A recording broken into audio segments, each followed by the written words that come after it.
Assalamualaikum warahmatullahi wabarakatuh. Waalaikumsalam warahmatullahi wabarakatuh. Selamat siang, Bu. Oke.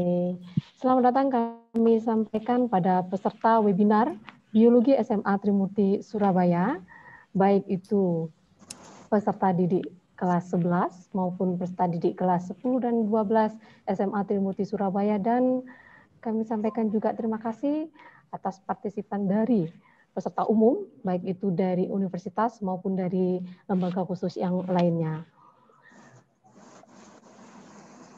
Bersyukur alhamdulillahirrahmanirrahim pada siang hari ini, di siang-siang yang cukup mungkin di sela-sela kegiatan peserta didik dan Bapak Ibu peserta webinar yang lainnya, kita diberi kesehatan, diberi kesempatan untuk belajar bersama, untuk berdiskusi bersama terkait dengan materi webinar kali ini yang cukup trend ya saat ini, yaitu bagaimana kita akan menghadapi situasi yang seperti ini. SMA Trimurti mempersembahkan webinar biologi SMA Trimurti Surabaya dengan tema Be a Hero for Yourself in Pandemic. Bapak Ibu, izinkan saya sebagai moderator akan menyampaikan susunan acara pada siang hari ini. Yang pertama, pembukaan. Yang kedua, menyanyikan Indonesia Raya. Yang ketiga, sambutan Kepala SMA Trimurti Surabaya. Yang keempat, perkenalan narasumber. Yang kelima, acara inti, yaitu webinar. Yang keenam, sesi tanya jawab atau diskusi. Yang ketujuh, simpulan dan closing statement. Yang kedelapan, foto bersama. 9, penutup. Baik Bapak Ibu, untuk memulai acara pada siang hari ini dan supaya acara pada siang hari ini berjalan dengan lancar, kita semua dapat mendapatkan manfaat dari acara siang hari ini, mari kita buka acara webinar biologi SMA Trimurti ini dengan bacaan basmalah. Bismillahirrahmanirrahim. Baik Bapak Ibu dan peserta webinar yang lainnya, berikut acara selanjutnya adalah mendengarkan lagu kebangsaan kita, lagu Indonesia Raya. Dimohon seluruh peserta webinar untuk mendengarkan secara hikmat saat dikumandangkannya lagu kebangsaan kita, Indonesia Raya. Mendengarkan Indonesia Raya dimulai.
Selesai.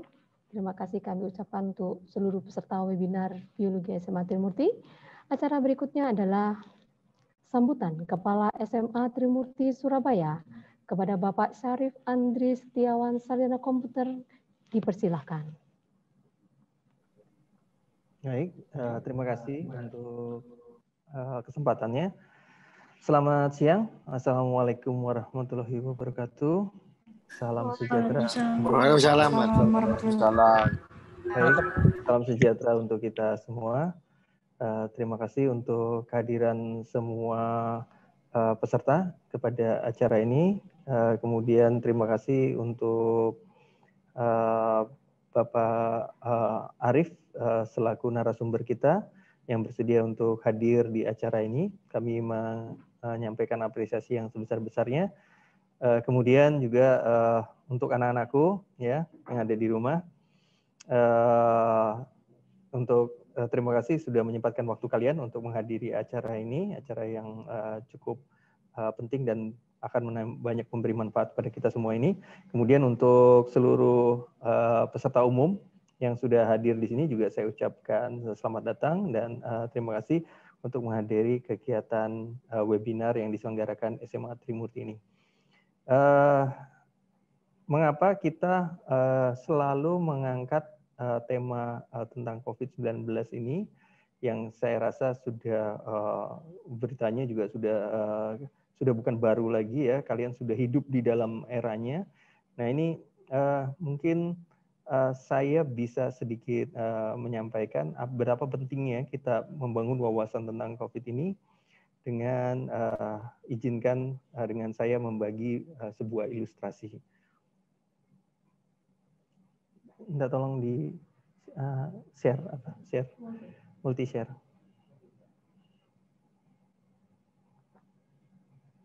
Oke. Nah ini, apakah kita berminat ya? Anggap saja kita sedang berjalan-jalan di kota Surabaya, kemudian kita tiba-tiba melihat teman kita sedang mengantri di sebuah tempat yang sepertinya ini sebuah tempat hiburan ya, sebuah tempat hiburan, sebuah taman hiburan yang baru dibuka. Kita juga tidak pernah melihat di dalamnya, apa ini ya, taman hiburan apa? Oh, kayaknya seru ya. Banyak orang yang tertarik untuk untuk bisa masuk ke taman hiburan ini sehingga antriannya panjang sekali ya, panjang sekali. Karena kalian tertarik, kalian pun menghampiri, kita pun menghampiri teman kita tersebut untuk bertanya, ini ada apa ini? Wah ini seru sekali ya, ini ada taman hiburan baru, seru sekali. Kamu harus nyoba ini, kamu harus bisa ini. Oh, rasanya menyenangkan sekali. Kemudian kita jadi bertanya kan gitu. Oke, saya pengen nyoba ya, tertarik saya nyoba. Apa bayarannya? Gratis. Bayarannya itu gratis. Cuman ada syaratnya. Apa syaratnya? Nanti kita akan diundi. Kalau kebetulan undian kita bagus, kita bisa bermain gratis puasnya. Tapi kalau undian kita kebetulan lagi jelek, ya kita harus menyerahkan sesuatu. Apa yang kita serahkan? Sedikit kok, mudah. Kita hanya perlu menyerahkan satu jari kita, ya. Satu jari kita harus kita relakan untuk dipotong. Nggak apa-apa, satu jari itu loh, bukan masalah ya. Dengan satu jari hilang, loh, kita masih bisa bersenang-senang ya. Nah, pertanyaannya, apabila kita dihadapkan dengan kondisi seperti ini, apakah kita mau ya? Satu jari ini rasanya betul ya, mungkin menurut kita kan aneh sekali ya, aneh sekali. Bagaimana kita hanya karena ingin bersenang-senang kita harus menyerahkan satu jari kita, membuat kita jadi cacat seumur hidup ya. Kita tentu secara kalau normal ya, ini mungkin saya tidak tahu, jangan-jangan ada yang senang sama hal kayak gini, tapi saya yakin kalau kita normal kita tidak akan menolak ya, buat apa, mana mau saya membuat diri saya cacat, membuat saya kalau saya lagi apes tuh akhirnya saya harus cacat hanya untuk kesenangan sesaat seperti ini. Nah, itu juga lah yang terjadi di kondisi dunia nyata ini ya. Jadi perlu kita pertimbangkan ya, ketika virus corona ini menyerang tubuh kita dan dia masuk ke paru-paru kita ya. Nah, kalau kebetulan kalian sedang diberikan kekuatan tubuh untuk menahan virus itu, kalian mungkin akan bisa menyelesaikan masalah terkena virus ini dengan tanpa gejala yang macam-macam. Tetapi jangan-jangan kebetulan kalian sedang sial ya, sedang tidak daya tahan tubuh kalian lihat, dan virus itu benar-benar masuk ke tubuh kalian dan melakukan kerusakan. Yang perlu kalian ingat adalah, nah nanti mungkin bisa dijelaskan oleh narasumber kita, dan tadi di video depan kalau kalian lihat juga disodorkan, maka virus ini bisa menyebabkan kerusakan permanen. Sama seperti jari yang tadi hilang ya. Dia akan menyebabkan kecacatan yang tidak akan kembali lagi. Nah, itu yang perlu kita pahami ya. Mungkin kalau jari kita kelihatan ya, tetapi tidak kelihatan di paru-paru. Tapi kita harus hidup dengan kecacatan itu seumur hidup kita. Banyak mereka-mereka yang sudah sembuh dari corona menyatakan bahwa mereka tidak bisa kembali seperti dulu. Ada yang hilang ya ketika mereka setelah sembuh. Paru-parunya tidak bisa berfungsi normal seperti mereka yang waktu sebelum terkena virus ini. Nah, ini yang perlu kita pahami. Itu sebabnya betapa pentingnya kita mempelajari betul ya terkait dengan virus corona ini agar kita tidak sampai terkena ya. Jangan sampai kita seperti orang yang mengantri di taman hiburan tadi ya, hanya karena ingin senang-senang kita menaruh kita pada risiko kita akan cacat seumur hidup. Nah, itu yang perlu kalian pahami. Dan akan lebih dijelaskan lebih detail oleh narasumber kita yang luar biasa karena beliau memang ahli di bidang ini. Dan saya ucapkan sekali lagi,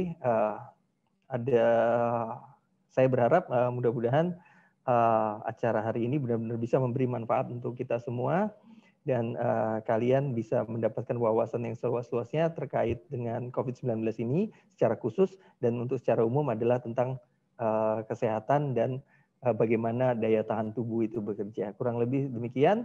Saya serahkan kembali ke pembawa acara untuk melanjutkan acara. Terima kasih. Saya akhiri. Assalamualaikum warahmatullahi wabarakatuh. Waalaikumsalam. Waalaikumsalam warahmatullahi wabarakatuh. Terima kasih pada Bapak Syarif Andri Setiawan sebagai Kepala SMA Trimurti Surabaya atas sambutannya yang luar biasa. Bapak Ibu peserta webinar dan peserta didik SMA Trimurti yang mengikuti webinar, kami mengingatkan kembali untuk mengisi daftar hadir untuk kebutuhan peluncuran e-sertifikat atau pembuatan e-sertifikat pada link yang sudah di-share oleh host kami. Mohon dicek untuk di kolom chatnya, mengisi daftar kehadiran tersebut. Khusus untuk peserta didik SMA Trimurti kelas 11, diminta untuk chat secara private pada pendamping kelas, di mana pendamping kelas 11 MIPA 1 sampai 3 dengan Pak Sasra Dipa, kemudian 11 MIPA 4 sampai 6 untuk chat private kepada Pak Toto Satrio. Peserta ulang, untuk 11 MIPA 1 dan 3 mohon chat private kepada Pak Sasra, kemudian kelas 11 MIPA 4 sampai 6 mohon chat private pada Pak Toto Satrio. Mohon diperhatikan untuk linknya. Bapak Ibu peserta webinar selain dari SMA Trimurti, mohon juga mengisi form kehadiran tersebut untuk pembuatan e-sertifikat. Terima kasih. Baik Bapak Ibu, sudah tidak sabar ini, saya juga ingin memperkenalkan narasumber kita pada siang hari ini, yang mungkin saya sedikit sapa dulu ya, beliaunya sudah hadir di sini. Assalamualaikum Dr. Arif. Ini Dr. Arif hadir ya? Sudah hadir ini tadi. Ya, waalaikumsalam warahmatullahi wabarakatuh. Oh, luar biasa. Terima kasih Dr. Arif sudah menyempatkan waktunya. Yang ini tadi sempat share ke saya, gambar foto sedang bertugas ya dokter. Terima kasih, barakallah untuk waktunya yang luar biasa. Baik Bapak Ibu, ini penampakan sebentar untuk Pak Arif. Saya akan coba untuk share kurikulum dari Dr. Arif ini. Oke, bagaimana beliau? Oke, sudah tampak ya? Ya. Beliau adalah Dr. Arif Rahman. Mohon maaf, saya ulang, dokter ya. Dr. Arif Rahman Nurdianto, dokter magister imun. Jadi beliau adalah seorang dokter dan sekaligus magisternya atau magisternya tadi spesifik pada bidang imun atau imunologi. Nah, sesuai dengan apa yang kita akan diskusikan bersama atau pelajari bersama pada kesempatan siang hari ini, yaitu kita akan mempelajari bagaimana sistem kekebalan tubuh yang ada dalam kita masing-masing untuk kita bisa melawan kondisi pada masa pandemi ini. Nah, bagaimana riwayat pendidikan beliau? Beliau belajar di program sarjananya di Universitas Airlangga, Fakultas Kedokteran, tahun 2005-2009. Kemudian beliau melanjutkan spesialis kedokterannya ya di Universitas Airlangga, profesi dokter, tahun 2009 sampai 2010.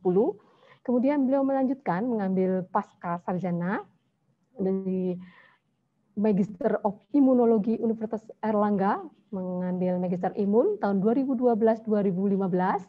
Kemudian beliau mengambil program doktoral, program pendidikan doktor Universitas Airlangga pada tahun 2015-2020. Masih fresh-freshnya ini ilmunya ya dok ya. Kemudian riwayat pekerjaan ini yang saya sebutkan saat ini ya, sebenarnya banyak sekali. Kemarin saya dapat kurikulumnya luar biasa. Narasumber kita pada siang hari ini saya sebutkan yang beliau cukup ini ya, kesehariannya ini ya. Beliau adalah dosen stikes di Rumah Sakit Anwar Medika, kemudian beliau ada Kepala Puskesmas Trosobo, Jawa Timur, kemudian beliau adalah Widya Iswara ya, atau pegawai negeri sipil. Nah, itu dia keseharian dari Dr. Arif. Kemudian prestasi, saya hanya bisa menyampaikan 3 Pak ya, padahal berlembaran sekali prestasinya ini, mungkin bisa diketahui bahwa beliau adalah dokter teladan tahun 2018, 2 tahun kemarin. Kemudian beliau termasuk adalah 10 peneliti terbaik dalam acara Anugerah Karya Cipta Dokter Indonesia AKCDI 2019. Kemudian beliau termasuk 40 besar PNS Inspiratif 2019. Oh, luar biasa dokter. Kemudian kesibukan saat ini, kalau tadi kan riwayat pekerjaan rutinnya ya, ternyata beliau ini seorang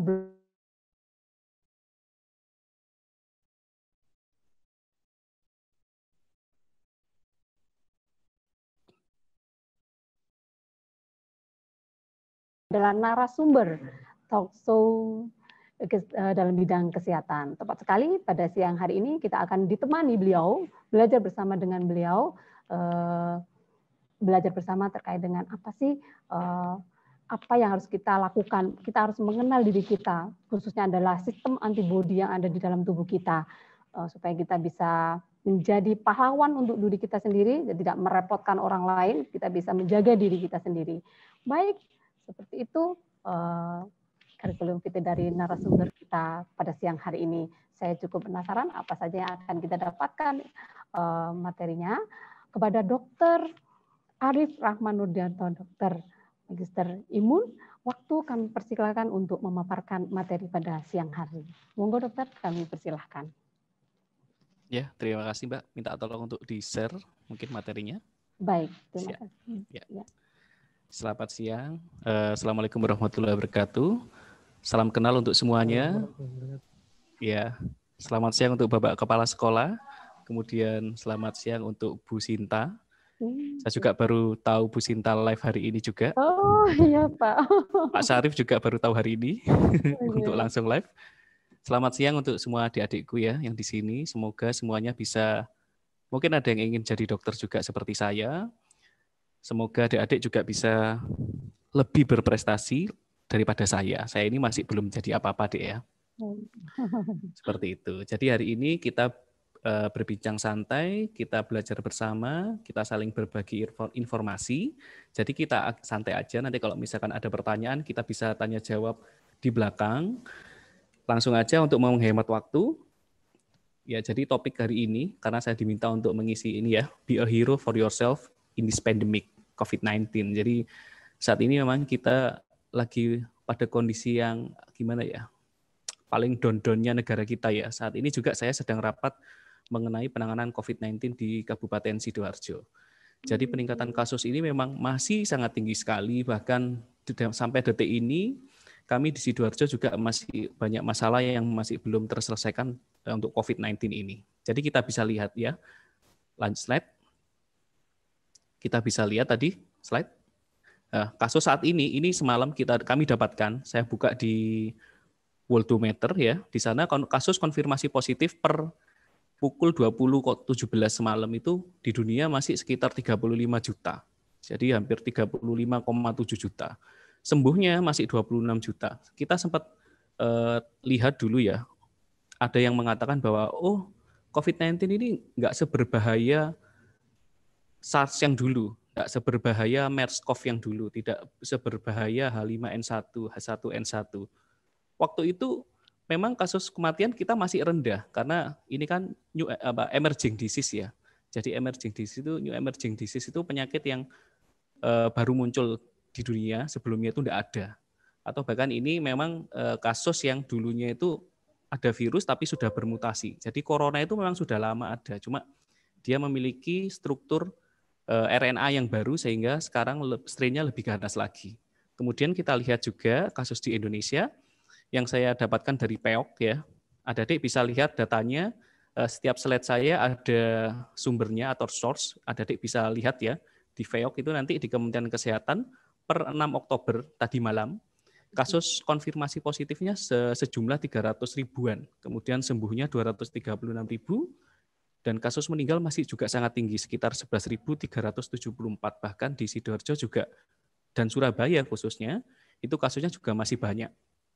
Kemudian, dengan melihat semua kasus ini, apa sih yang bisa kita lakukan, kita sebagai mungkin adik-adik sebagai siswa, kemudian saya sebagai dokter, adik-adik juga sebagai warga, di rumah juga ada keluarga, kemudian ada ibu guru juga di sini. Yang penting itu kita baca yang di bawah 3T. Kita harus bantu pemerintah atau tenaga kesehatan untuk melakukan 3T ini, yakni tracing, kemudian testing, dan treating. Jadi kita harus tracing. Apa sih tracing itu? Tracing itu kita mencari sumber penularan baru. Jadi kalau misalkan saya batuk nih, saya ternyata konfirmasinya, naudzubillah bidzalik, saya confirm, nanti petugas itu akan mendata 14 hari yang kontak dengan saya itu siapa saja. Jadi adik-adik harus kalau ada petugas yang datang, tolong diberi informasi yang bagus. Ya. Kemudian keluarga juga harus kita sampaikan. Kalau misalkan ada petugas dari puskesmas, biasanya dari puskesmas ini Bu ya. Jadi petugas dari puskesmas datang untuk mencari siapa saja yang kontak, sampaikan dengan jujur. Jadi kita tidak boleh menutup-nutupi, wah nanti saya akan diisolasi, saya akan di-swab, saya akan dilakukan pemeriksaan, saya nanti nggak bekerja, saya nanti udah hilangkan itu semua. Jadi kita harus satu tujuan, satu goal untuk membantu petugas atau membantu pemerintah melakukan tracing. Ya, kalau sudah ketemu tracing, ketemu kontak eratnya siapa saja, baru dilakukan testing. Apa itu testing? Testing dilakukan pemeriksaan. Kalau di Surabaya biasanya langsung kontak erat dilakukan pemeriksaan PCR. PCR itu apa? PCR itu pemeriksaan RNA virus dengan cara mengambil spesimennya melalui swab. Apa swab itu? Swab itu memasukkan salah satu misalkan alat seperti ini deh ya, bentuknya itu seperti cotton bud ya, Dacron namanya, dimasukkan ke hidung, nanti di daerah nasofaring itu dilakukan usap. Diusap, pelan, tidak sakit kok.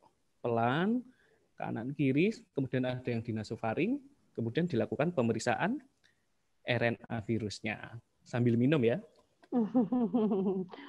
Iya.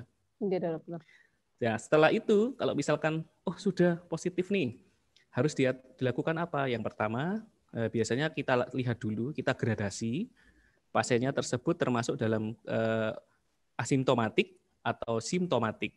Apa itu asimptomatik? Asimptomatik itu tidak ada gejala. Jadi gejalanya ringan itu bisalah dianggap asimptomatik. Jadi panasnya panas, tapi batuknya tidak ada sesak, kemudian masih bisa beraktivitas, itu biasanya kita lakukan isolasi mandiri. Kalau ada fasilitas seperti di Surabaya, kita bisa isolasi ke tempat yang disediakan oleh pemerintah. Tetapi kalau gejalanya sudah masuk sedang, berat, harus mau untuk dibawa ke rumah sakit. Kenapa kok harus mau dibawa? Nah, ini ya, biasanya ini banyak penolakan. Kami itu sering dilempar kotoran manusia, mohon maaf. Kita sering dipukul pernah. Kita pernah banyak petugas itu dijahatin lah maksudnya itu oleh pasien. Meskipun tidak kita sampaikan semuanya ke media sosial, itu mungkin yang masuk media sosial mungkin pas ada yang pengen menyampaikan gitu aja. Karena saking banyaknya penolakan, jadi kita mohon adik-adik nanti di rumah bisa membantu kami, membantu petugas tidak hanya dari Sidoarjo, di Surabaya, agar kalau ada kasus seperti itu, adik-adik bisa melakukan edukasi. Jadi kalau misalkan keluarganya yang bertindak seperti itu, Pa atau Ma, janganlah. Kita bantu yuk pemerintah agar kasus ini cepat selesai. Kalau kasus ini cepat selesai, kita bisa sekolah lagi. Dan kan sudah kangen nih sama sekolah. Saya juga kangen deh ngajar mahasiswa saya. Saya juga kangen ini dokter. Iya Bu ya. Saya nih ngajarnya hanya streaming. Jadi biasanya saya streaming Zoom, kemudian saya masukkan ke YouTube. Seperti itu. Kemudian kalau misalkan sudah ada yang hasilnya positif, kita lakukanlah terapi. Kita lakukan terapi. Apa terapinya? Banyak deh, ada remdesivir, macam-macam. Nanti teman-teman dari spesialis paru yang bisa memberikan terapinya. Tergantung jenis atau keperan penyakitnya. Bahkan ada yang juga sampai dipasang ventilator. Apa itu ventilator? Ventilator itu dimasukkan alat bantu nafas melalui mulutnya, kemudian masuk ke saluran nafas pakai mesin. Seperti itu. Biasanya pada yang saturasi oksigennya rendah.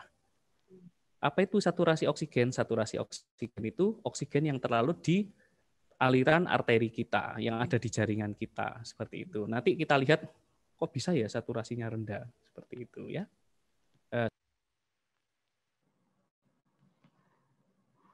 Mohon maaf ya dokter. Ya, slide.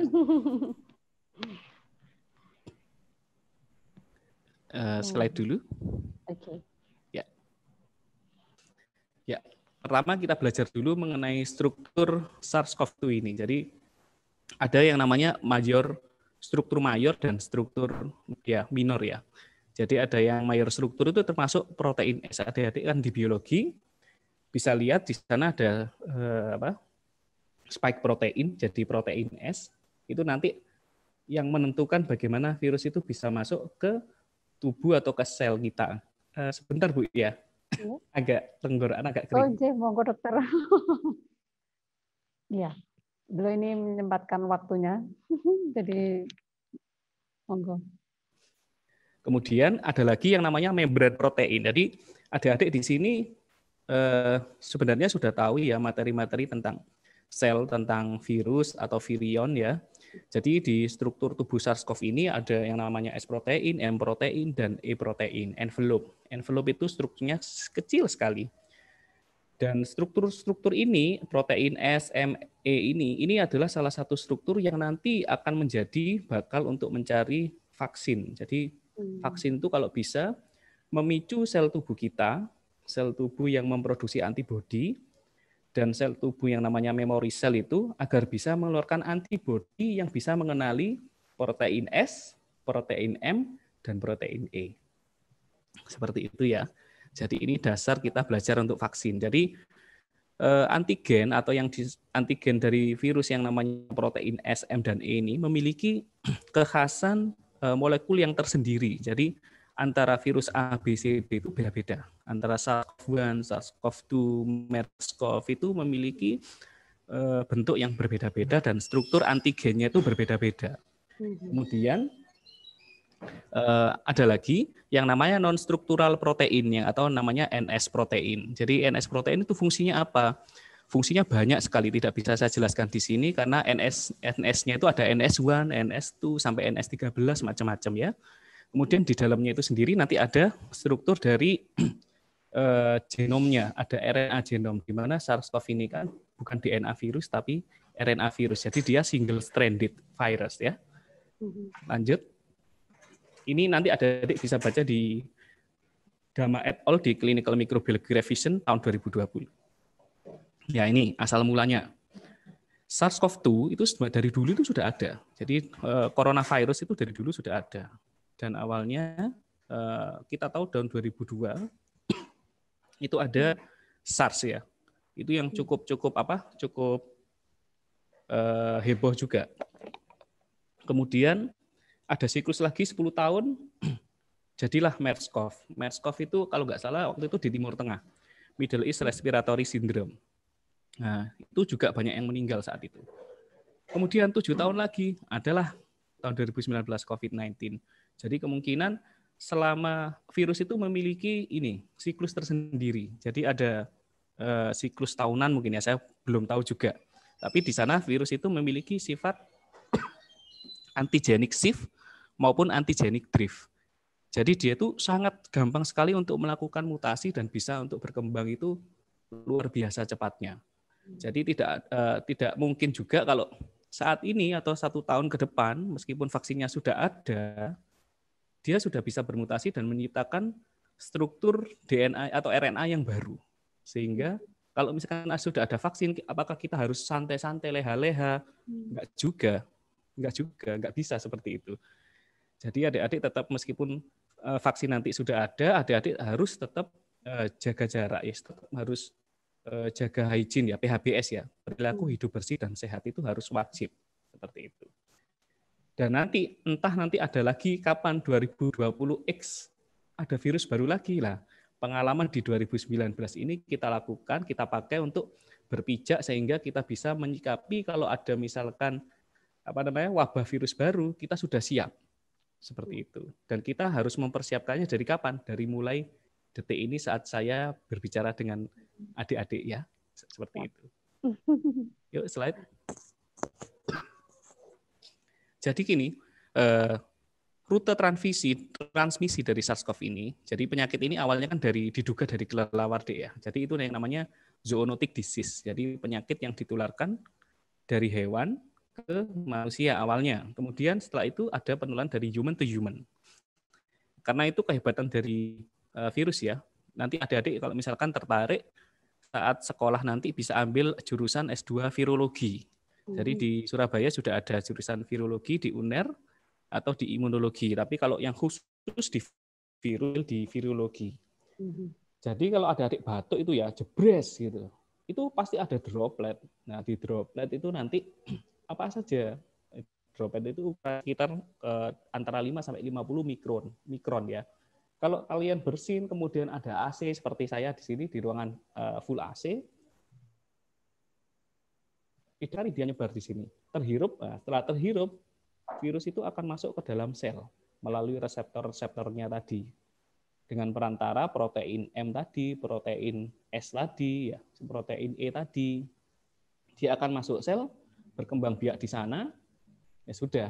Akhir itu dia akan bereplikasi dengan dua atau pangkat N ya. Jadi cepat sekali. Akhirnya kalau sudah bisa menimbulkan sakit, maka adik-adik akan muncul gejala seperti panas, sesak dan lain-lain seperti itu. Kemudian penularannya lewat apa? Lewat kontak. Kontak itu maksudnya bukan salaman tok nular, enggak. Jadi kalau misalkan ada adik gini ya, habis batuk, tutup. Ini kan ada virus nih, adik-adik langsung salaman, enggak cuci tangan. Habis itu adik-adik ucak-ucak gini, ya, ucak-ucak mata. Adik-adik habis itu ucak-ucak hidung. Nah, di mata ini bariernya, ya, barier itu istilahnya itu enggak ono kulite. Di mata itu kan langsung mukosa dia. Mukosa itu gampang sekali luka. Padahal di mata ini banyak pembuluh darah kecil-kecil, kapiler itu banyak. Kalau misalkan tangannya adik-adik ini ada virusnya, ucak-ucak mata, ya, ini tadi sudah bersin ya, salaman, kemudian kita ada virusnya di tangan kita ucak-ucak mata, maka akan ada luka mikrolesi di mata. Mikrolesi itu apa? Luka yang tidak terlihat dengan mata telanjang. Itu sudah cukup untuk virus bisa memasuki area mata. Karena di mata itu banyak pembuluh darah, kalau nggak percaya adik-adik ya, gini aja, kalau nggak percaya, kalau misalkan adik-adik itu sakit mata, ada temannya yang sakit mata, dilihat. Pasti ada kemerahan-kemerahan pembuluh darahnya terlihat di sini. Atau pas adik-adik marah saja. Nanti atau kalau pacarnya marah itu ya, dilihat matanya. Pasti ada yang merah-merah pembuluh darahnya muncul. Nah, di situ bisa, kalau ada mikrolesi, virus akan masuk ke sana dengan cepat, dia akan melalui mikrosirkulasi masuk ke tubuh. Kemudian dia bisa menyebar ke semua. Dan area yang dia sukai adalah daerah-daerah yang memiliki ACE reseptor. Seperti itu. Terus penularannya lewat apa saja? Kontak tadi bisa, transfusi bisa, transplantasi organ juga bisa itu ya. Kemudian dari ibu ke bayi bisa. Terakhir saya tulis jurnal kemarin COVID-19 in pregnancy, saya temukan pasien saya itu memiliki IgM di bayinya saya periksa IgM itu ternyata positif. Padahal IgM itu strukturnya itu besar, harusnya tidak bisa memasuki plasenta. Tetapi saat saya periksa IgM di bayi, kenapa kok ada? Oh, berarti bayinya yang memproduksi IgM. Nanti saya jelaskan IgM itu apa. Slide. Nah, ini di tubuh kita respon imun ya. Kebetulan kita ini bahasnya respon imun. Jadi mungkin saya akan banyak ngomong di respon imunnya, tapi tidak kita santai aja kok, tidak terlalu yang muluk. Jadi respon imun pada infeksi virus ini ya, ini saya ambil di buku Abbas ya. Jadi ada respon tubuh kita itu semuanya ini nggak peduli virus ya. Ada innate, ada respon imun adaptif. Respon imun innate itu apa atau innate immunity? Respon imun innate itu respon imun yang keluar duluan sebelum sistem respon imun adaptif itu muncul. Jadi pertahanan yang paling pertama. Apa saja innate immunity? Kulit kita itu termasuk respon imun yang innate.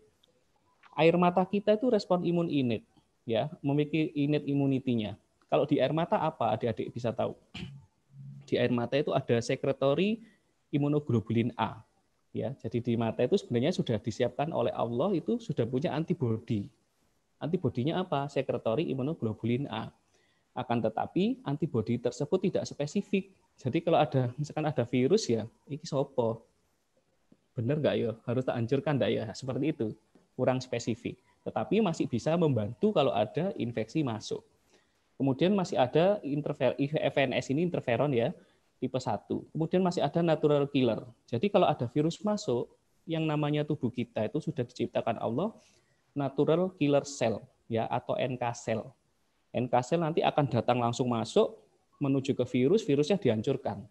Nah, ini IFN ini dan NK cell ini biasanya tinggi pada hari kedua dan hari keempat. Setelah melewati hari tersebut, virus itu juga akan tumbuh terus. Tapi ternyata virusnya nggak bisa dibunuh nih, naik pada hari kelima. Semakin tinggi virusnya, maka innate immunity yang tidak bisa menghancurkan virus tadi akan digantikan oleh sistem imun adaptif. Nah, sistem imun adaptif dengan apa? Dia dari APC ya, antigen sel APC. Saya ngomongnya itu enaknya makrofag lah. Ya, nanti sel kita itu akan NK sel ini ya. Adik tahu NK sel ini dibaca tadi. Kalau ada bakteri atau virus, dia akan masuk dimakan. Kemudian dia akan dikenalkan ke sel yang ada bekerja di imunitas adaptif, yang namanya sitotoksik T limfosit. Setelah dia kenal, oh ini virus adaptif, ini loh virus. Nanti kalau ada virus ini tambah banyak, kamu harus memproduksi selmu lebih banyak, harus lebih aktif. Nah, setelah dia dikenalkan, sitotoksik T limfosit ini akan langsung bekerja lah di hari CTL. Adik lihat yang warna orange ya, CTL. Dia akan naik mulai hari 3 dan tinggi pada hari ke-7 sampai 11. Nah, baru dia akan turun. Ya. Kemudian selain itu, saat virus masuk, dia akan dikenali atau dihancurkan oleh NK cell, dimakan oleh makrofag dan lain-lain, dikenalkanlah antigen virusnya kepada sel B ya, atau sel yang memproduksi antibodi. Itu nanti setelah itu hari kelima dia akan merangsang sel B untuk memproduksi antibodi. Nah, makanya hari kelima itu antibodi mulai naik nih. Nah, itulah yang dipakai adik-adik biasanya untuk melakukan rapid test atau pemeriksaan serologi. Kalau imunoglobulinnya sifatnya IgM, maka sifatnya adalah infeksi yang baru. Kalau imunoglobulin G atau IgG itu adalah infeksi yang sudah lama. Slide. Nah, ini. Jadi di innate itu ada dua dan innate dan adaptif ini ada dua pekerjaan dia. Yang pertama melakukan proteksi, yang kedua menghancurkan atau eradikasi. Kalau di innate immunity ini dilakukan oleh interferon ya, yang tipe 1. Ya, jadi kalau ada virus masuk, dia interferon itu akan meningkatkan sel-sel tubuh ini akan lebih kuat ya, antiviral state-nya lebih kuat sehingga tidak mudah diinfeksi.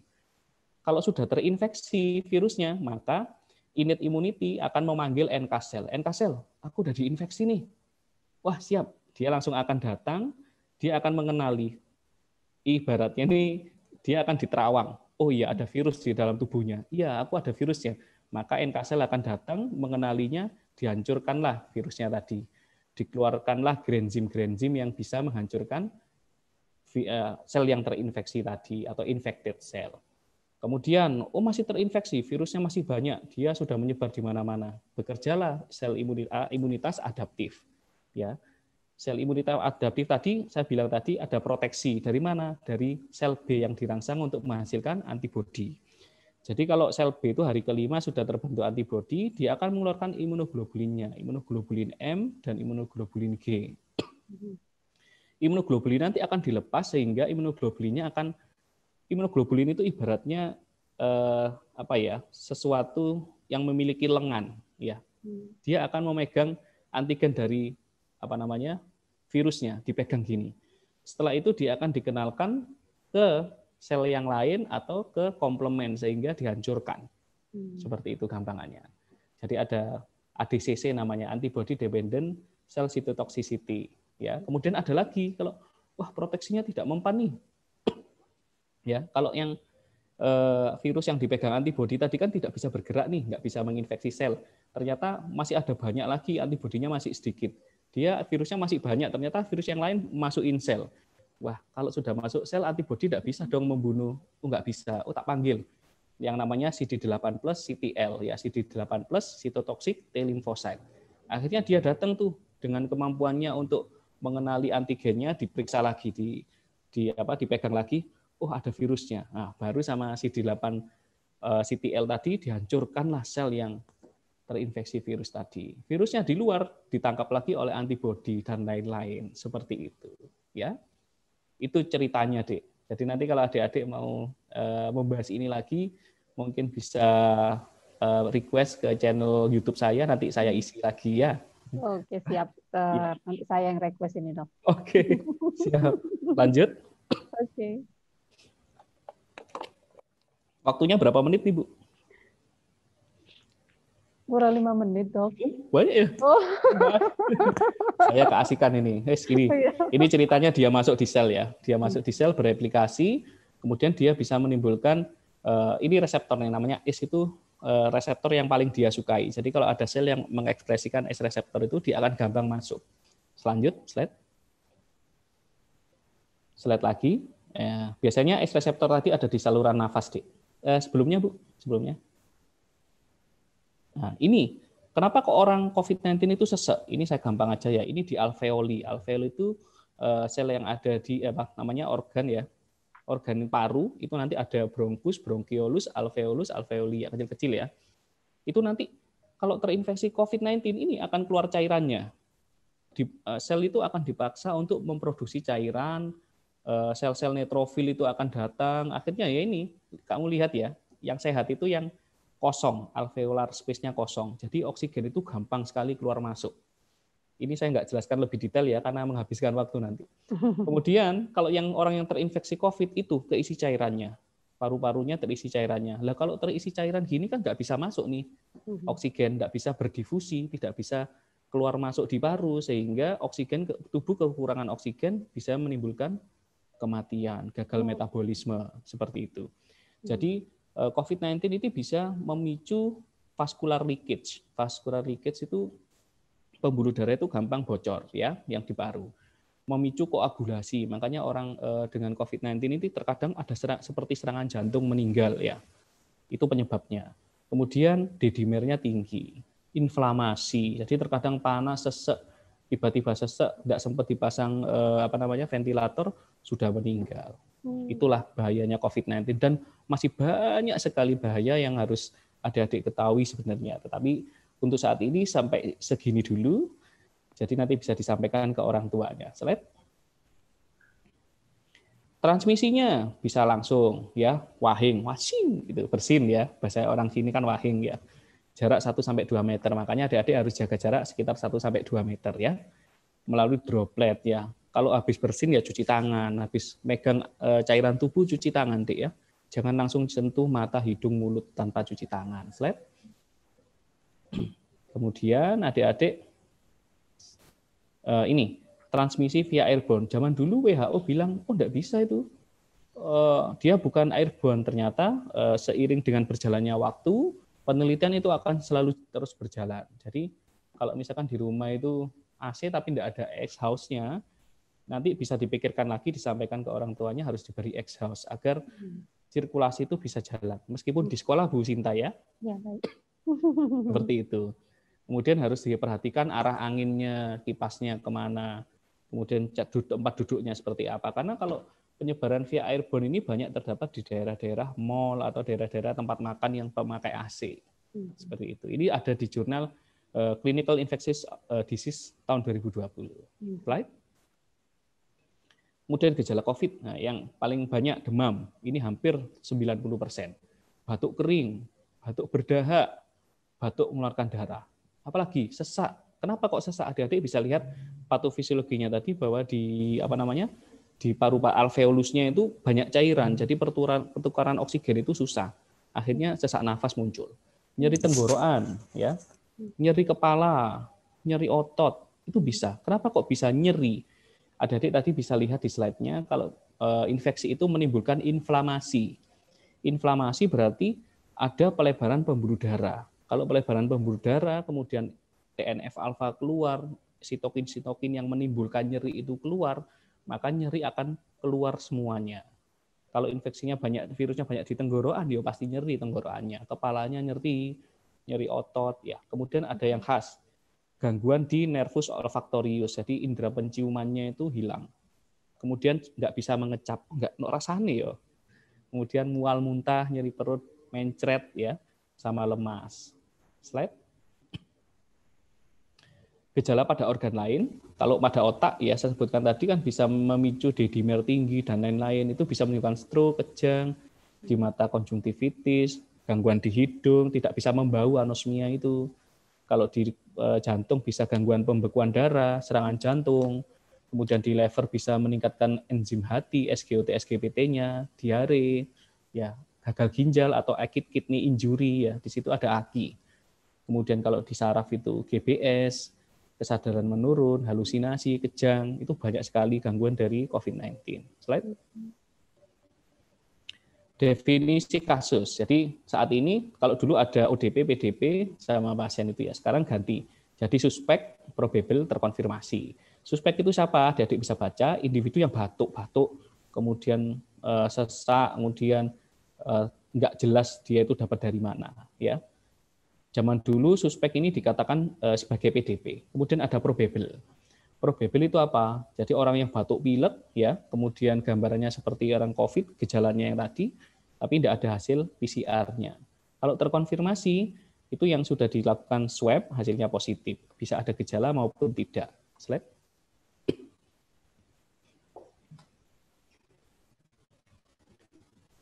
Nah, kontak erat. Nah, adik-adik, kapan ya saya kok dikatakan untuk kontak erat? Kontak erat itu kalau adik-adik tatap muka dengan kasus probable atau confirm, ya, dalam jarak 1 meter. Adik-adik kontak, misalkan saudaranya ada yang confirm 1 meter, lah itulah adik-adik masuk kontak erat dalam jangka waktu minimal 15 menit. Ya, minimal 15 menit. Kemudian ada sentuhan fisik langsung, cipika-cipiki, ya, sama pacarnya, aduh, sama omnya, sama tantenya, ya, sentuhan fisik dengan kasus confirm. Kemudian kalau saya ya memberikan perawatan langsung tanpa APD, saya tidak memakai APD, itu bisa. Kemudian resiko-resiko lainnya. Slide. Sudah. Dok, ini Ya? waktunya sudah Habis. mungkin bisa Saya cepat ya. cepat lagi ya. Oke, siap. Saya akan ngebut. Keasikan Luar ya. biasa memang asik ini pembahasannya, Dok. Saya juga. Ya, ada ini kasus. luar biasa. Siap. Ya, discarded ya kalau sudah negatif 2 kali. Jadi kalau sudah negatif 2 kali bisa dikatakan discarded. Lanjut slide. Nah, ringan, sedang, berat, ini bisa adik-adik baca. Kalau berat harus masuk di rumah sakit intinya. Adik-adik bisa lihat RR-nya, respiration rate. Kalau demam lebih dari 38, nafasnya cepat dan lebih dari 30 menit masuk rumah sakit. Tidak ada tawar-menawar, ya. Langsung lapor ke puskesmas atau rumah sakit. Kita lanjut slide. Apa bisa dicegah? Nah, apakah bisa? Ya pasti bisa. Slide. Gimana cara mencegahnya? Ini kita hentikan sumber penularannya. Pakai masker, jaga jarak, cuci tangan. Ya, ini ada di sini tidak kontak langsung, droplet itu ya pakai masker, ya seperti itu. Slide. Vaksin. Nah, saya bilang tadi vaksin tidak mudah, masih lama. Makanya kita harus patuh terhadap aturan dari pemerintah, himbauan pemerintah. Variasi protein virus tiap negara beda. Jadi meskipun ada virus di negara A anti vaksinnya, belum tentu juga di sini juga bisa gitu loh. Jadi Meskipun ada vaksin, tetap lakukan 3M. Ya. Slide. Saat ini masih uji klinis, Bu, ya, fase 3. Slide. Pencegahannya bagaimana? Pakai masker keluar rumah. Adik-adik harus pakai masker kemana aja. Dalam rumah pakai masker aja kalau ada orang. Jaga jarak minimal 1 meter. PHBS, cuci tangan, makan buah, olahraga, ya ada 12 kriteria itu. Sering cuci tangan, tidak menyentuh daerah wajah. Kalau mau sentuh, pakai hand sanitizer dulu. Istirahat yang cukup. Jangan terlalu banyak keluar malam ya. Kemudian sepedaan ya secukupnya, makan yang bergizi, aktivitas fisik rutin sehari 30 menit yang sifatnya aerobik. Jadi tidak terlalu diforsir. Kemudian iya, betul. Konsumsi suplemen tambahan. Slide. Bagaimana kita bisa mengantisipasinya? Slide. Nah, kalau punya penyakit ini, orang tuanya atau saudaranya harus rajin berobat. Jangan sampai penyakit ini tidak teratasi. Kalau tidak teratasi, efeknya nanti seperti selanjutnya. Slide. Lebih berat. Nah, SARS-CoV ini pada penyakit-penyakit ini akan lebih berat manifestasinya. Cepat meninggalnya. Seperti itu. Orang penyakit jantung, gangguan ginjal, diabetes, itu harus rutin minum obatnya. Kalau enggak nanti ada imun dysfunction atau imun dysregulation yang bisa mengakibatkan SARS-CoV ini efeknya lebih fatal. Selanjutnya, slide. Nah, multivitamin apa saja yang saya anjurkan? Saya baca di protokol tata laksana COVID di PDPI, Perki, ya, PABDI, dan lain-lain, itu anjurannya vitamin C, ya 500 ml sehari bisa 2-3 kali untuk 14 hari kalau yang sudah sakit. Ya, atau tablet isap vitamin C 500 itu sehari 2 kali, ya, tablet isap. Kalau multivitamin C, kalau misalkan Anda adik-adik tidak terinfeksi, boleh pakai aja. Kemudian kalau bisa ditambahin multivitamin yang mengandung vitamin C, B, E, dan zinc. Kenapa? Karena multivitamin semuanya itu diperlukan mitokondria pada sel natural killer untuk bisa meningkatkan kemampuan untuk membunuh virus. Ya. Kemudian dosis anak disesuaikan, tidak sama. Ya, selanjutnya. Nah, ini, adik-adik harus ingat, COVID-19 bukan konspirasi seperti yang dikatakan orang-orang influencer yang nggak jelas itu. Kemudian berbahaya karena penurunan cepat, angka kematian dan kesakitannya tinggi, ya, morbidity dan mortality-nya tinggi. Terus bisa disembuhkan, harus optimis bisa sembuh, ya. Kalau bisa misalkan terinfeksi, bisa dicegah, kemudian jauhi komorbidnya agar tidak fatal akibatnya. Komorbidnya itu apa aja? Hipertensi, diabetes mellitus, gangguan paru-paru, gangguan jantung, dan kegemukan. Jadi yang gemuk harap dikurusin. Diet ya dok ya. Ya, slide. Slide. Ya, ini hati-hati. Sekarang ini Pak ini sudah kena loh Pak Trump. Kemarin dia salah satu yang abai dengan COVID-19. Nyatanya dia sekarang kena dengan istrinya. Kemudian hati-hati kalau sepeda baik-baik boleh, tapi ini tidak baik-baik aja. Baik-baik ya. Jadi kita harus sepeda tapi tetap atuhi protokol. Harus diingat ya. Slide. Ini, selalu berpikir positif, tidak boleh panik, tetap waspada, adik-adik tidak boleh percaya hoax, kemudian terapkan prinsip cerdik, ya, cek kesehatan, nggak boleh merokok, tetap olahraga, diet seimbang, istirahat cukup, nggak boleh stres, dan PHBS, cuci tangan, ya. Kontrol penyakit kencing manis, darah tinggi dengan berobat teratur, turunkan berat badan, sama satu lagi yang penting, berdoa. Ya, kalau kita nggak ada apa-apa kalau nggak ada doa, ya. Betul. Ya, so, itu aja dari saya, itu YouTube channel saya, itu alamat Instagram saya, silakan nanti kita bisa bertanya-tanya. Itu website saya atau email saya bisa dikontak. Terima kasih Bu, semoga ilmunya bermanfaat untuk semuanya. Ya, mohon maaf bila ada salah kata atau kekurangan dan nanti bisa kita lanjut di sesi yang lain. Oke, baik dokter. Terima kasih, luar biasa sekali. Sama-sama. Aduh, dengan waktu yang sangat singkat ini, sangat pendek sekali, saya ya secara pribadi ini luar biasa dapat manfaatnya. Dokter, sama-sama, kita melanjutkan ke sesi, mungkin peserta webinar ini sudah pada penasaran, unek-uneknya banyak yang mau ditanyakan, karena memang saya sendiri saya simpan ini pertanyaan. Saya yang bertanya dulu, kalau nggak ada saya yang tanya. Oke, baik Bapak Ibu dan peserta didik SMA Trimurti. Waktu sesi tanya jawab kita buka, 3 pertanyaan kita buka. Monggo yang mau bertanya silakan secara langsung boleh atau ditulis di kolom chat juga boleh. Monggo silakan. sambil dokter Aden istirahat sejenak ini, tarik nafas gitu ya dok ya. Iya. Nanti harus rapat lagi. Oh luar biasa, sehat selalu loh dok, Ya, dan amin, kesehatannya ini saya kok ngajarin, aduh. Oke baik, sayang dari kelas 11 ini, wah Ya, boleh. kelas 11 ini apa nggak kepo kalian nih, mumpung ketemu sama dokternya. Kalau kita ke rumah sakit ini deg-degan aja kepada nggak mau ke rumah sakit. Nah infonya dari mana? Ini mumpung infonya langsung dari dokternya. Monggo, atau peserta webinar umum, monggo silakan bertanya. Iya. Anda ya? Dok, Oke. saya mau tanya. Saya dari kelas 11 IPA 4 mau tanya bagaimana cara membedakan antara sakit akibat infeksi COVID, influenza, dan demam. Karena kan untuk apa namanya tanda COVID itu kan demam. Ya.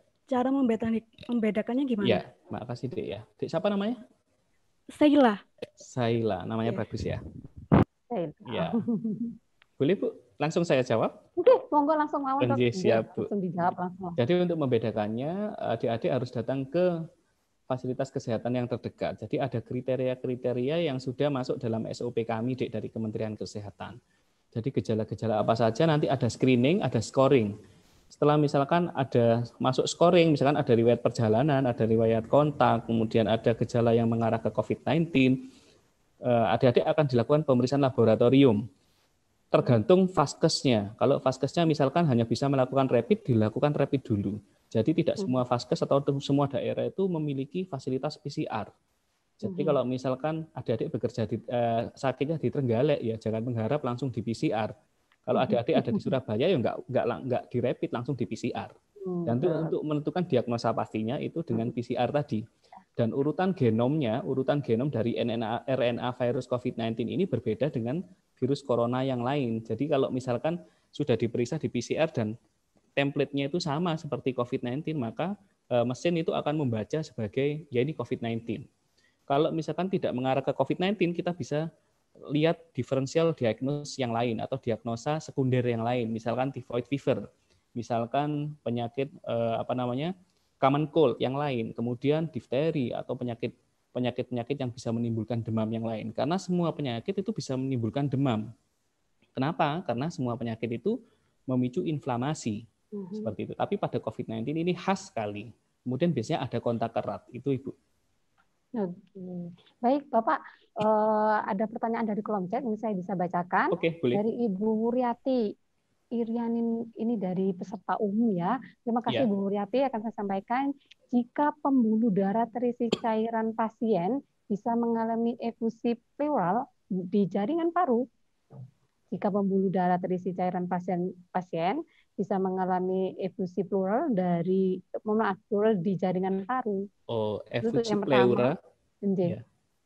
Ya. Yang kedua nanti ini sama dari pertanyaan dari Bu Wuriati juga, pertanyaan kedua beliau yaitu apakah minyak kayu putih ini bisa untuk mencegah atau pengobatan secara tradisional? Ini marak sekali dokter, marak sekali kalau ini mesti rekomendasinya minum minyak kayu putih atau sampai diminum gitu loh. Nah, ini bagaimana? Apakah benar pengobatannya seperti ini? Seperti itu, monggo. Oke, saya coba jawab pertama dari Bu Wuriati, Bu ya.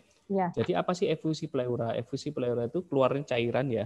Karena ada yang namanya tadi vascular leakage. Jadi karena infeksi COVID-19 ini terjadi agak kebocoran. Kalau di namanya demam berdarah itu bisa juga terjadi efusi pleura. Kenapa? Karena vascular leakage tadi interleukin 6.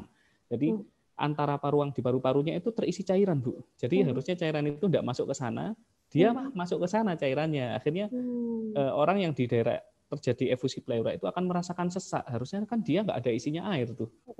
Nah, kalau ada isinya air, maka orang itu nafas juga akan susah. Apalagi yang terisi air di daerah rongga alveolusnya, maka pertukaran udara juga akan susah. Seperti itu. Itu penyebabnya karena COVID-19 ini mengeluarkan beberapa sitokinnya yang menyebabkan pembuluh darah itu gampang bocor, istilahnya seperti itu. Bocor itu apa ya? Yang air itu gampang keluar. Harusnya kalau pembuluh darah biasa, darah mah nggak gampang keluar seperti itu. Kemudian minyak kayu putih ya. Minyak kayu. Jadi begini, kalau kami mengajarkan kita itu harus melakukan evidence based learning. Jadi ibu-ibu boleh menerima pendapat seseorang, tetapi ibu-ibu harus melihat kebenarannya dengan apa? Dengan cara membaca di jurnal. Tapi teknik membaca jurnal itu tidak mudah dilakukan oleh orang awam ya. Jadi kalau misalkan ibu-ibu misalkan membaca jurnal tentang minyak kayu putih bisa untuk melakukan memberikan bantuan untuk melakukan terapi terhadap COVID-19, bisa dibaca dulu jurnalnya dari apa, kemudian dari Kemenkes atau apa, kemudian sudah pasiennya itu sudah berapa ribu orang.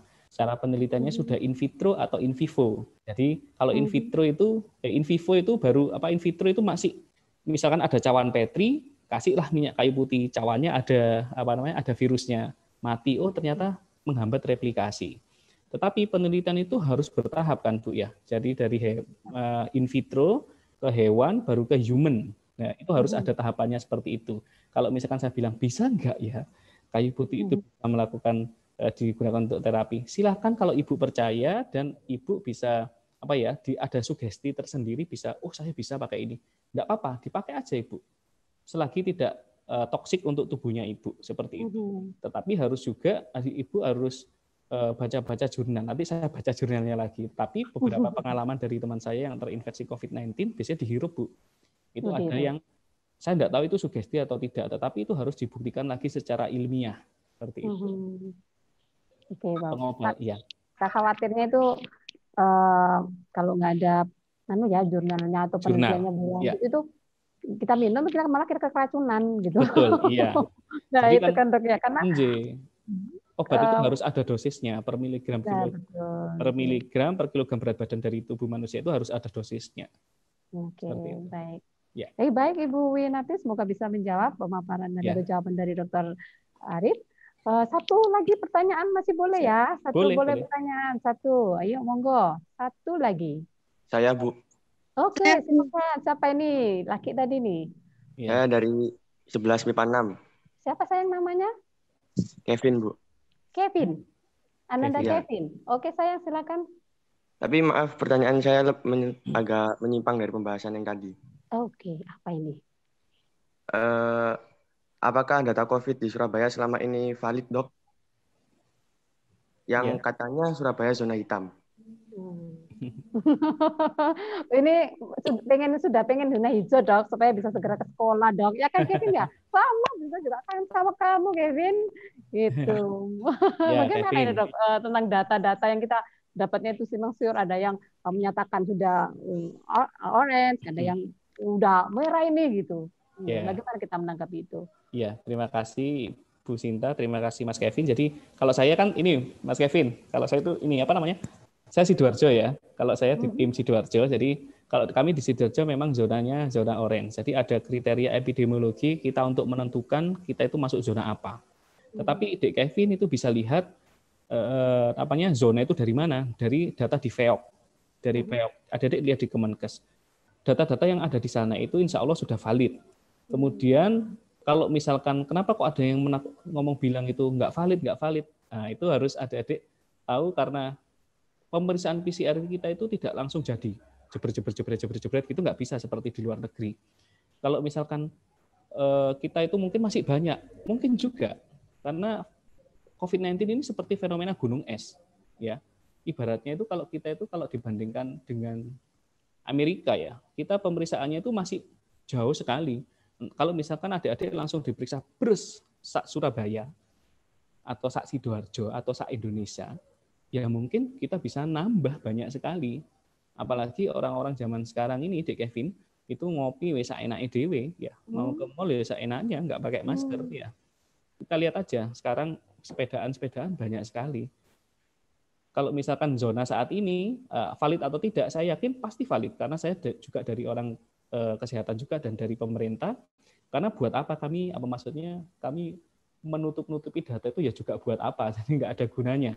Kalau kita menutupi data juga, kita juga nggak dibayar. Seperti itu kan?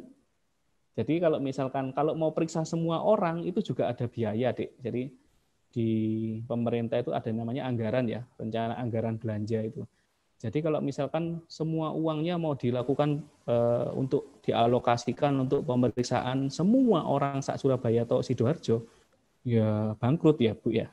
Makanya harus ada tracing, kemudian tracing tadi ya, tracing kemudian testing sama treating. Jadi kita pilih, dan yang penting itu malah bukan mengobati tapi mencegah agar tidak sakit. Itu salah satu poin.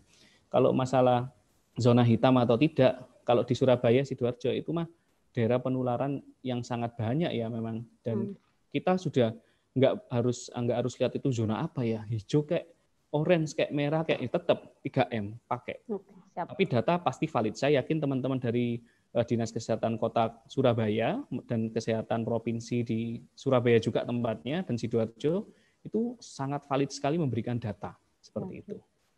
Baik, mohon maaf, satu lagi ini yang di kolom chat supaya ada adil ya, 2 yang di live, 2 yang di chat. Nah, yang di chat dari Ibu Radia, selamat pagi dokter, izin bertanya Ya, untuk pagi. transmisi virus dari ibu ke janin membutuhkan waktu berapa lama ya?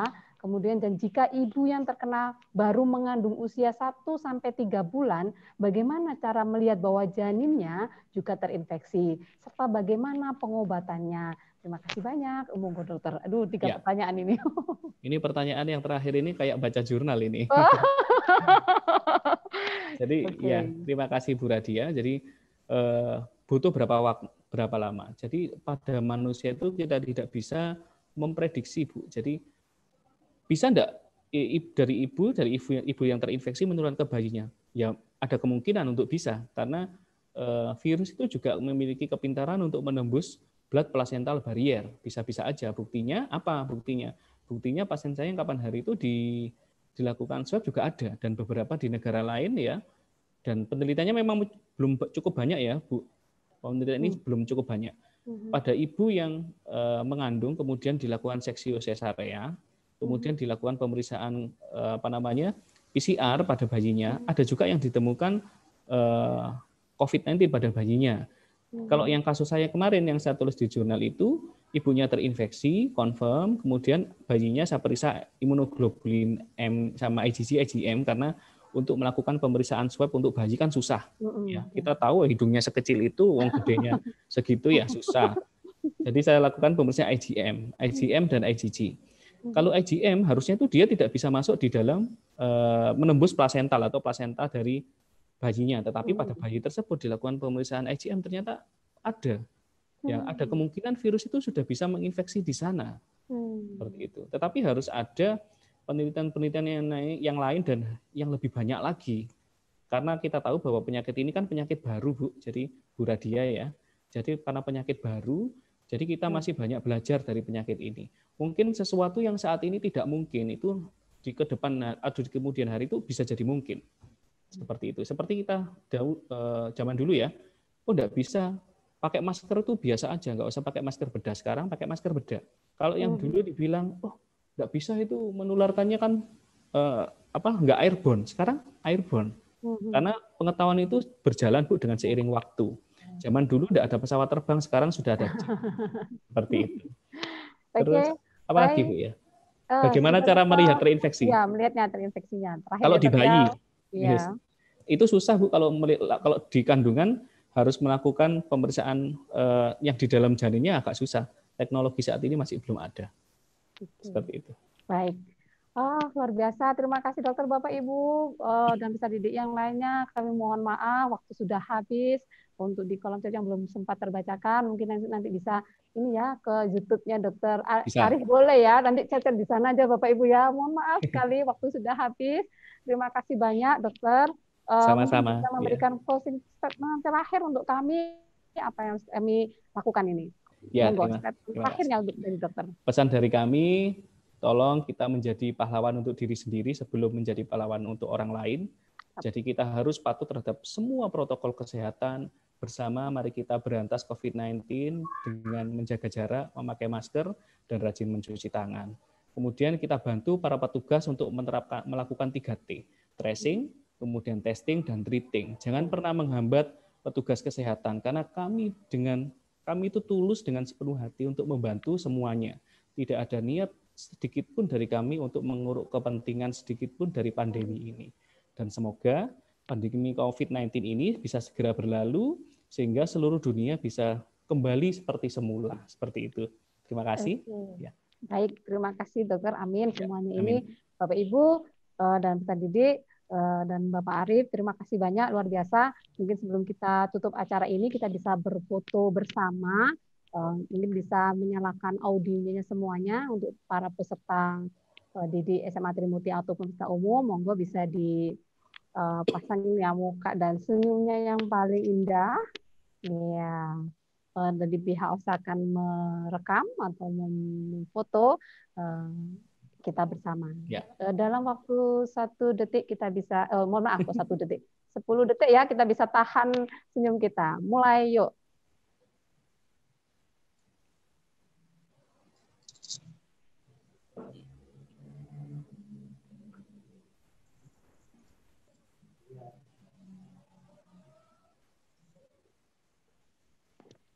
Oke, terima kasih banyak Bapak Ibu dan peserta umum. Pak Arif, saya terima kasih banyak. Sama-sama. Mohon maaf waktunya sudah ini mau bekerja lagi, mau tetap semangat, selalu sehat untuk Pak Arif dan keluarga dan Bapak Amin. Ibu peserta umum juga. Mari kita jadi pahlawan untuk diri kita sendiri. Kita harus banyak bersyukur karena kita sudah diberi gratis ya Dok ya, diberi gratis sama Tuhan, sama Allah. Perangkat imun, perangkat perang kita untuk melawan COVID-19 ini. Jaga selalu kesehatan kita. Terima kasih Barakallahu untuk pertemuan kali ini. Saya sebagai moderator pada siang ini mohon maaf jika ada kekurangannya. Sekali lagi terima kasih. Salam sehat selalu. Selamat siang. Assalamualaikum warahmatullahi wabarakatuh.